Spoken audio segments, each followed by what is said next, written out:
You are indeed wonderfully like him about the head and eyes, for we were close friends before he set sail from Troy, where the flower of all the Argives once also. Since that time we have neither of us seen the other. My mother answered Telemachus, tell me I am the son of Odysseus, but it is a wise child that knows his own father. Would that I were son to one who had grown old upon his own estates, for since you ask me, there is no more ill-starred man under heaven than he who they tell me is my father. And Athena said, there is no fear of you, your race dying out yet, while Penelope has such a fine son as you are. But tell me, and tell me true, what is the meaning of all this feasting, and who are these people? What is this all about? Have you some banquet, or is this there a wedding in the family? For no one seems to be bringing any provisions of his own, and they guess how atrociously they are behaving, what riot they have made over the whole house. Is it enough to be discussed with any respectable person who comes near them? Sir, said Telemachus, as regards your question, so long as my father was here, was well with us, and are with the house, with the gods in their displeasure, I would otherwise, and have hidden him away, much more closely than mortal man is ever yet hidden. I could have borne it better, even though he were dead, if he had fallen with his men before Troy, or had died with his friends around him, with the days of his fighting were done. For the Epicureans would have built a mound over his ashes, and I should myself have been their heir to his renown. But now the storm winds have spirited him away, and we know not whither he is gone without a leaving so much as a trace behind him, and I inherit nothing but dismay. Nor does the matter end simply with grief at the loss of my father. Heaven has laid sorrows upon me, and yet of some another kind, for the chiefs from all the other islands, Delicium, same, and the wood island of Zacynthus, has also the principal men of Ithaca itself, are eating up my house under the pretext of paying their court to my mother, who will neither point blank say that she will not marry, nor yet bring matters to an end, so that they are making havoc of my estates, and before long will do so also with myself. Is that so? Exclaimed Athena. When you do indeed want Odysseus home again, give him his helmet, shield, and couple of lances, and if he is the man he was when I first knew him in our house, drinking and making merry, he would soon lay his hands about these rascally suitors, were to stand once more upon his own threshold. He was then coming from Ephyra. Ilus feared the ever-living gods, and would not give him any, but my father let him have some, for he was very fond of him. If Odysseus is the man he then was, these suitors will have a short shrift and a sorry wedding. But there, it rests with heaven to determine whether he is to return and take his revenge in his own house or no. I would, however, urge you to set about trying to get rid of these suitors at once. Take my advice, hold your good heroes in assembly tomorrow morning, lay your case before them, and call heaven to bear you witness. Bid the suitors take themselves off each his own place, and her mother's mind to sit on marrying again. Let her go back to her father, who will find her a husband and provide her with a marriage guest, as so dear a daughter may expect. As for yourself, let me prevail upon you, take the best ship you can get with a crew of 20 men, and go in quest of your father, who has so long been missing. Someone may tell you something, or people often hear things in this way. Some heaven sent message may direct you first to Pylos, and ask Nestor, then scoot to Sparta, and visit Menelaus, for he got home last of all Epicureans. If you hear that your father is alive and on his way home, you can put up with the waste of these suitors will make for you yet another 12 months. If, on the other hand, you hear of his death, come home at once and celebrate his funeral rites with all due pomp. Build with arrows, hit his memory, and make your mother marry again. Then, having done all this, think well over in your own mind how, by fair means or foul, you may kill these suitors in your own house. You are too old to plead infancy any longer. Have you not heard people are singing Orestes praises for having killed his father's murderer, Aegisthus? You are a fine, smart-looking fellow. Show your mettle, then make yourself a name in his story.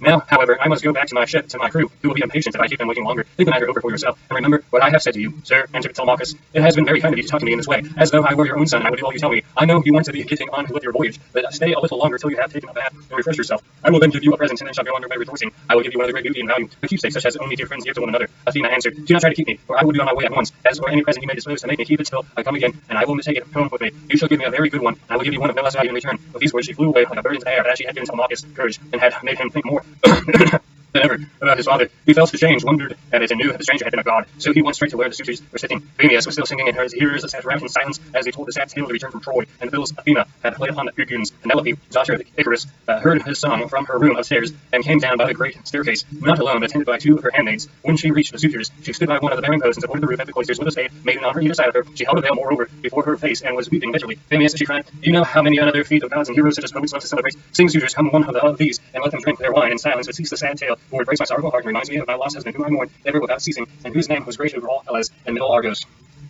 Mother, answered Telemachus, let the bard sing what he has in mind to do. Bards do not make the ills they sing of it. It is Zeus, who, not they, who makes them, and who sends weal or woe upon mankind according to his own good pleasure. This fellow means no harm by singing the ill-fated return of the Danaans, for people always applaud the latest songs most warmly. Make your mind to it and bear. Odysseus is not the only man who never came back from Troy, but many another went down as well as he. Go then within the house and busy yourself with your daily duties, and your loom, your distaff, and ordering of your servants, for speech is man's matter, and mine above all others. For it is I who am master here. She went wandering back into the house, and laid her son's sayings into her heart. Then going upstairs with her handmaids into her room, she mourned her dear husband till Athena shed sweet sleep over her eyes. But the suitors were clamorous for the covered cloisters, and prayed each one of them that he might be her bedfellow. Then Telemachus spoke shameless, he cried, and insolent suitors, let us at least at our pleasure now, and let there be no brawling, for it is a rare thing to hear a man with such a divine voice as Phemius has. But it is the morning meet in full assembly that I give you your formal notice to depart at the and feast at one another's houses, turn and turn about as your own cost. It is on the other hand, you choose to persist in sponging upon one man. Heaven help me, but Zeus shall reckon with you in fall, and when you fall in my father's house, there shall be no man to avenge you. The suitors bit their lips as they heard him, and marveled at the boldness of his speech. Then Antinous, son of Epithes, said, the gods seem to have given you lessons in bluster and tall talking. May Zeus never grant you to be chief in Ithaca, as your father was before you. Telemachus answered Antinous, do not chide me with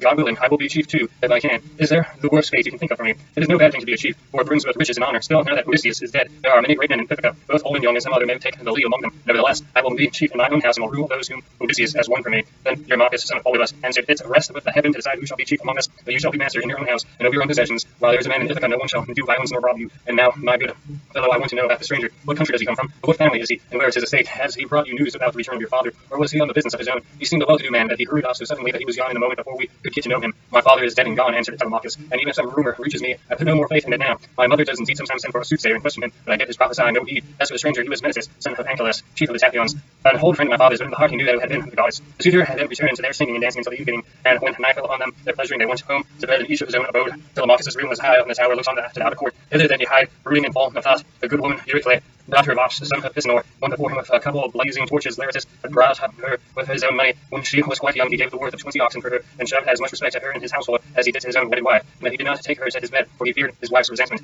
It was who now lighted Telemachus to his room, and she loved him better than any of the other women in the house did, for she had nursed him when he was a baby. And he opened the door of his bedroom and sat down upon the bed. As he took off his shirt, he gave it to the good old woman, who folded it tidily up and hung it for him over a peg by his bedside, after which she went out, bolted the door to by a silver catch, and drew the bolts home by means of a strap. That Telemachus, as he lay covered with a woollen fleece, kept thinking all night through of his intended voyage and of the counsel that Athena had given him.